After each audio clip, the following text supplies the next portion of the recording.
Shahin Vallée, bonjour. Bonjour. Vous êtes chercheur au Conseil allemand des relations étrangères. Vous avez un engagement européen qui remonte à très loin, sur lequel on ne va pas revenir ici.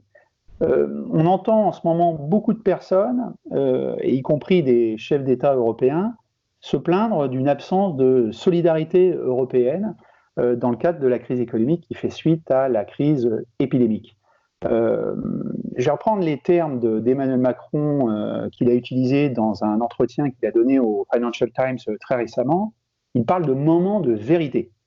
C'est un côté assez dramatique, mais on comprend en tout cas que la question qui se pose, économique, qui se pose actuellement, déciderait en fait de l'avenir de l'Union européenne. On aurait à choisir en fait une bonne fois pour toutes entre le schéma d'un simple marché commun ou bien d'un projet avec une intégration politique plus aboutie et une mutualisation, disons, des risques, donc des pertes, mais aussi des gains éventuels. Alors, l'Europe est assez habituée à ce genre de situation, en fait, dans le cours de son histoire et de grandes interrogations.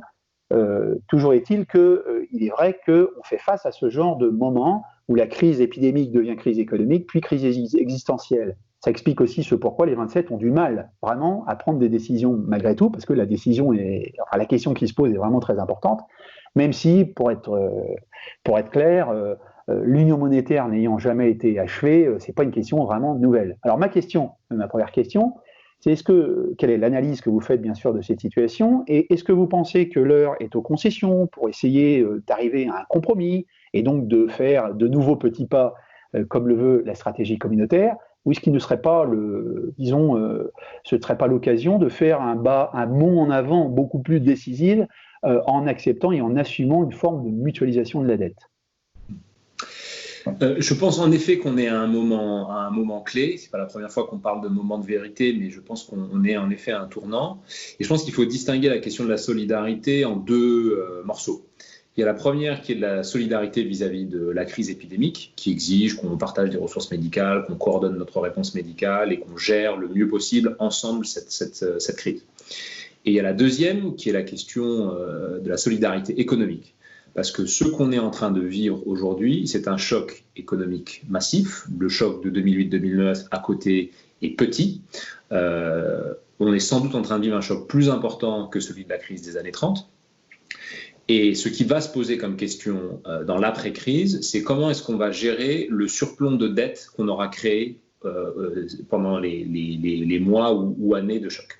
Et donc, pour dire les choses très brutalement, l'économie se contracte de l'ordre de 10 points de PIB cette année.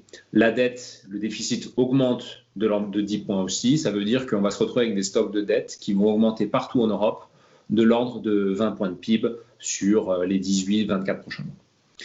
La réalité est que nous avions des économies qui étaient déjà fortement endettées.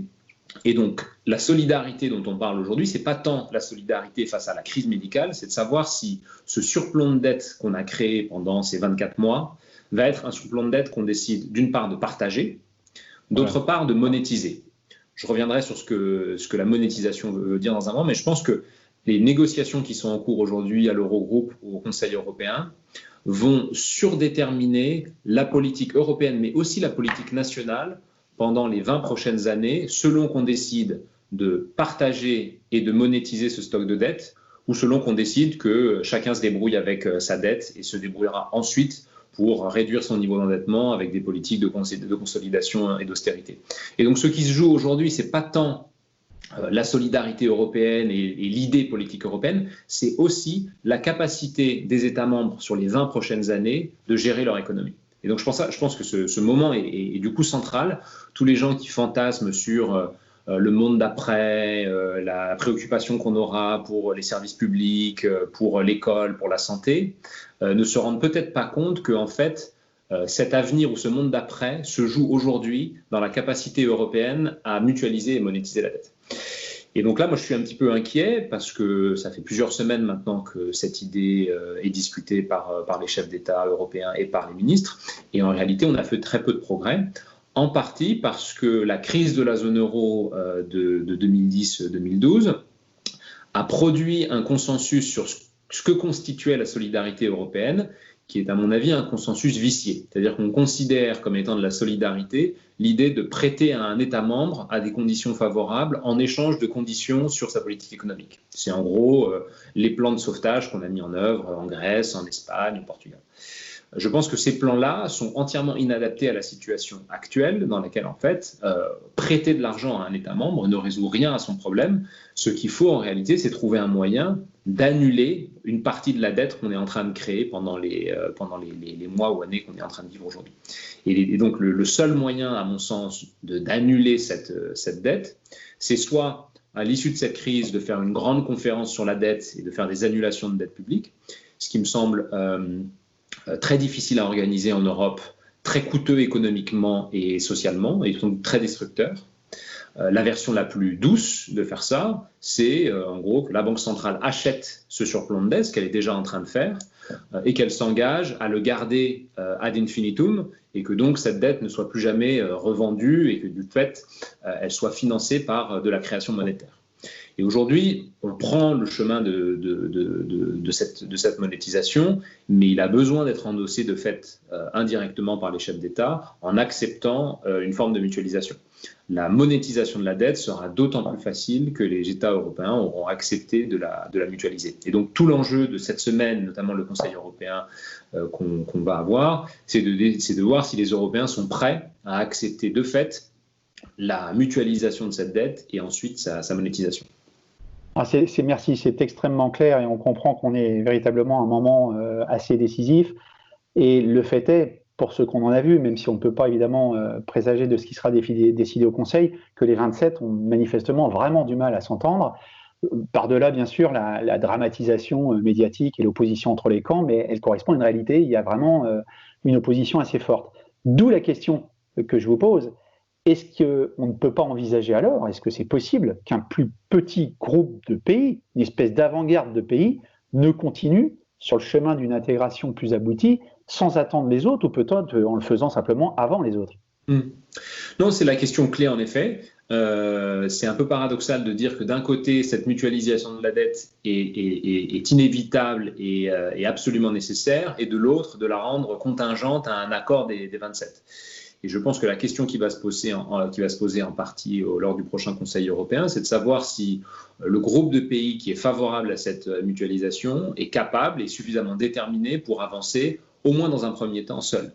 On a eu un prémisse de ça lors du dernier Conseil européen, où un groupe de 9 chefs d'État et de gouvernement menés par l'Italie et la France, mais de manière intéressante, n'incluant pas que des pays du Sud, il y avait notamment la Slovénie, le Luxembourg, la Belgique, l'Irlande, ont indiqué clairement leur volonté d'avancer vers une mutualisation de la dette. La question est de savoir si ce groupe de 9, cette avant-garde de 9, est capable d'avancer vers cette mutualisation seul, ou en tout cas dans l'attente que les autres pays la rejoignent. Je pense qu'il faut, d'une part, d'un point de vue de négociation, rendre cette possibilité d'une avant-garde possible et crédible. Et je pense qu'il faut ensuite l'utiliser comme un argument de négociation vis-à-vis de nos partenaires en leur disant écoutez, si vous n'êtes pas favorable à cette mutualisation, nous, on la fera sans vous. Et je pense que d'ici quelques mois, si cette avant-garde progresse et avance dans la construction d'un fonds commun qui permet d'émettre en commun et de mutualiser la réponse économique à la crise, je pense que les autres pays se rangeront à l'évidence et ne voudront pas, notamment l'Allemagne, ne voudront pas être laissés sur le bas-côté de cet évident pas en termes d'intégration européenne. Mais j'insiste parce que on accuse beaucoup de pro-européens fédéralistes comme moi de vouloir profiter de ce moment de crise pour, dans le dos des peuples en profitant des circonstances, de faire des pas d'intégration qui ne sont pas validés ou qui ne sont pas endossés politiquement. Et je pense qu'il faut questionner ça. La réalité, c'est que la mutualisation de la dette aujourd'hui est absolument nécessaire, sinon ce sera la fin de l'Union économique et monétaire et sans doute avec elle la fin de l'Union européenne.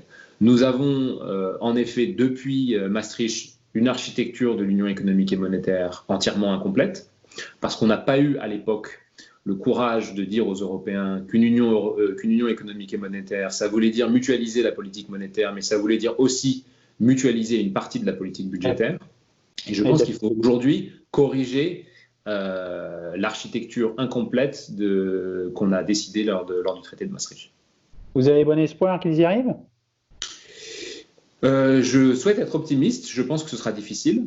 Et ce qui m'inquiète le plus, même si c'est comme ça qu'on construit l'Europe souvent, ce sont les accords teintés d'ambiguïté constructive qui font que chacun se dit avoir obtenu l'un la mutualisation, l'autre l'absence de mutualisation, et qu'on se retrouve encore une fois au milieu du gué. Je pense que là, il faut prendre des décisions claires qui interdisent l'ambiguïté constructive et qui permettront dans les mois ou années qui viennent d'émettre pas quelques milliards, mais des centaines de milliards d'euros pour répondre à la crise économique que nous vivons, qui se transformera sans ça en une crise politique majeure pour l'Union européenne. Merci Shane Vallée. Merci.